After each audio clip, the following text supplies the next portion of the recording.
Sous vos applaudissements, mesdames et messieurs.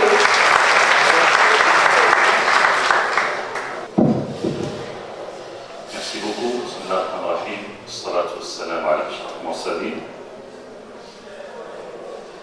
Bonjour à toutes et à tous. Monsieur le Président de l'Université, Monsieur le Président de la CGRM, mes chers collègues doyens et directeurs de l'Université, honorables invités, mes chers collègues enseignantes et enseignants, chères étudiantes, chers étudiants, et je salue par la même occasion notre plus jeune public, à savoir un bébé parmi la salle qui va être aujourd'hui rompu à l'éthique par excellence. Bien. Je tenais tout d'abord à remercier toutes les personnes qui ont eu l'amabilité de participer à l'organisation de cet événement. C'est un événement scientifique qui se fait généralement dans la douleur, dans la souffrance, mais quand on en voit l'aboutissement, il y a une certaine satisfaction. Donc je tenais à nous dire, puisque cet événement, il entre dans les prérogatives de notre établissement, à savoir éclairer la lanterne des étudiants sur les aspects saillants de l'éthique, que ce soit en recherche scientifique ou que ce soit dans le métier du management.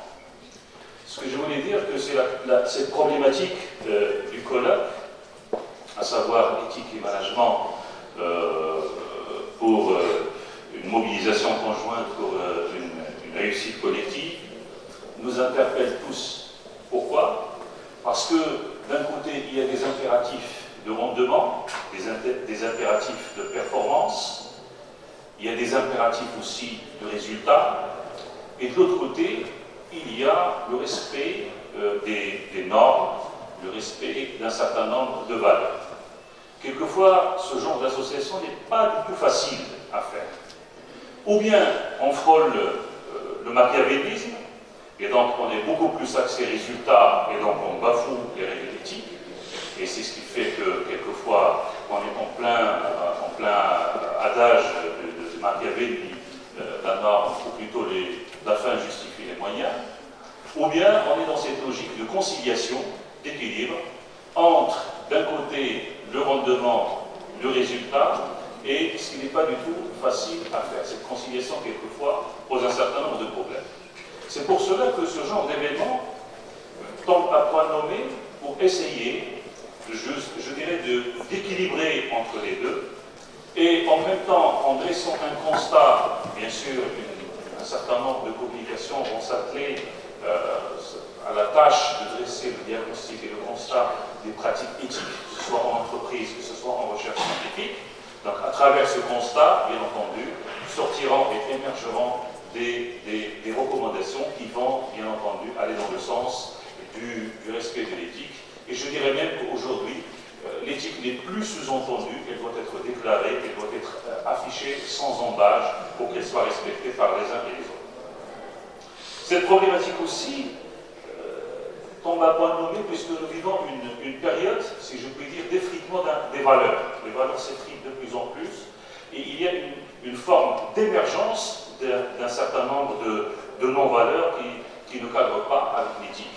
Et donc, nous, en tant que chercheurs, nous, en tant qu'établissement universitaire, nous sommes, je sens une certaine obligation vis-à-vis de la communauté de rassembler une pléiade de chercheurs autour de cette problématique pour essayer d'apporter une contribution à l'amélioration et, je dirais, à la promotion de l'éthique dans les pratiques, qu'elles soient dans les pratiques managériales ou qu'elles soient dans les pratiques de recherche scientifique. Ce décalage flagrant que nous vivons quotidiennement, au quotidien, entre le dit et le fait, d'accord, nous interpelle tous. Et je crois que l'éthique, ça serait une meilleure manière de concilier entre le dire et le faire. Le dire et le faire, parce que quelquefois, on est beaucoup plus attiré par les résultats que pour la démarche.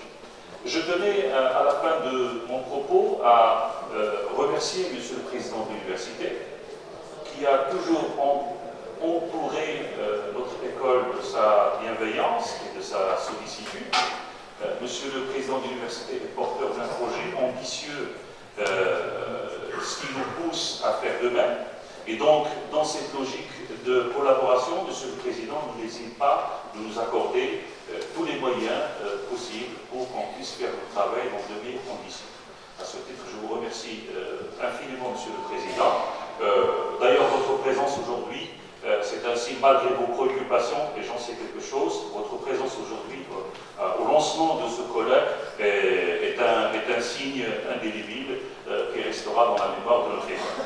Je remercie aussi tous nos partenaires, sans exception. Je remercie Monsieur le Président de la CGM. La CGM, c'est un partenaire de l'université, c'est aussi un partenaire et non des moindres de notre école. Nous allons, peut-être les mois à venir, nous aurons l'occasion de développer un certain nombre de choses en relation avec nos domaines de prédilection respectifs. Je remercie aussi tous les collègues, sans exception, qui ont contribué par leur conférence, ou qui contribueront par leur conférence, ou qui contribueront par leur communication, sans, bien entendu, toutes les personnes qui se sont déplacées de loin pour éclairer la lanterne des uns et des autres sur les problématiques en relation avec l'éthique. Je terminerai par remercier, comme l'a dit M. le Président, ces deux dames formidables qui ont vécu cette expérience ce matin. Déjà, on en parlait. C'est une expérience à vivre pleinement. Ils ont réalisé beaucoup de choses. D'accord ? Ils ont regroupé une pléiade de chercheurs autour de ces problématiques très intéressantes. Et je crois que tout à l'heure, nous aurons le plaisir de les écouter. Je vous remercie tous et toutes d'avoir été présents, nos chers invités, nos chers partenaires et nos chers étudiants. Merci beaucoup.